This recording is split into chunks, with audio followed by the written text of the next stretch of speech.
Hello guys! For today's video, paano nga ba natin alisin yung add friend button or yung follow button? So halimbawa ayaw mong may nag-a-add sa'yo or ayaw mong may nagpa-follow sa'yo nang hindi mo naman kakilala sa Facebook. So pwede mong alisin ang add friend at saka yung follow button sa ibaba ng iyong pangalan. So ang makikita lang nila doon ay message lang direct. So, hindi nila makikita yung add friend or di kaya yung follow button. So, kung gusto mong malaman, panoorin mo lang ang video na ito. So, dito guys, ang una natin gagawin ay pupunta lang tayo sa ating mga Facebook account. Tapos, punta lang tayo dito sa ating profile. So, i-click muna natin itong ating profile. Ito guys, ay aalisin natin itong add friend na to. So, ang matitira lang dito ay itong message lang. Punta lang tayo sa settings ng ating mga Facebook account. So, i-click lang natin itong settings and privacy. Tapos dito guys, i-click natin itong settings. And then dito, scroll up natin. Hanapin natin dito yung audience and visibility. And then dito, i-click natin itong how people find and contact you.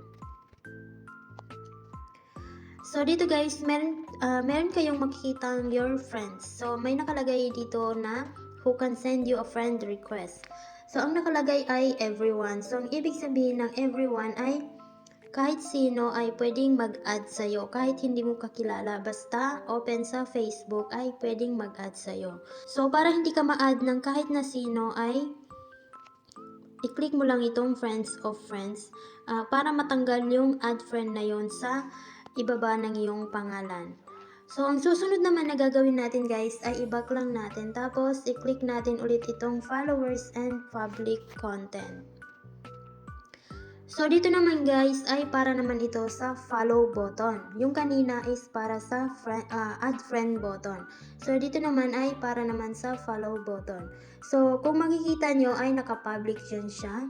So, ang ibig sabihin naman ay kahit sino ay pwedeng mag-follow sa'yo sa Facebook. So, para hindi ka nila ma-follow ay ilagay mo lang siya dito sa friends. So, dito sa baba, ilagay mo lang siya dito sa friend. So, ayan. So, para makita natin kung talaga bang legit ito, ay punta tayo sa ating profile.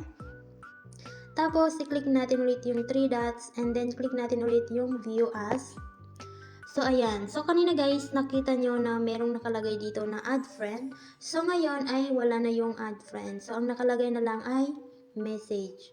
So, hindi na kayo ma-add ng kahit na sino sa Facebook. So, halimbawa naman kapag follow naman yung nakalagay sa inyo ay mawawala rin yung follow button na yon. So, ganito rin yung makikita ng mag-i-stalk sa inyo. So, kung gusto niyo naman guys na ibalik sa dati ay punta lang kayo ulit sa settings ng inyong mga Facebook account. Tapos, click nyo lang ulit itong how people find and contact you. Tapos, i-click natin ulit itong who can send you friend request. So, ibalik lang natin siya sa everyone. So, kung gusto niyo naman na mabalik yung add friend. Tapos, doon naman sa follow ay click nyo lang ulit ang followers and public content.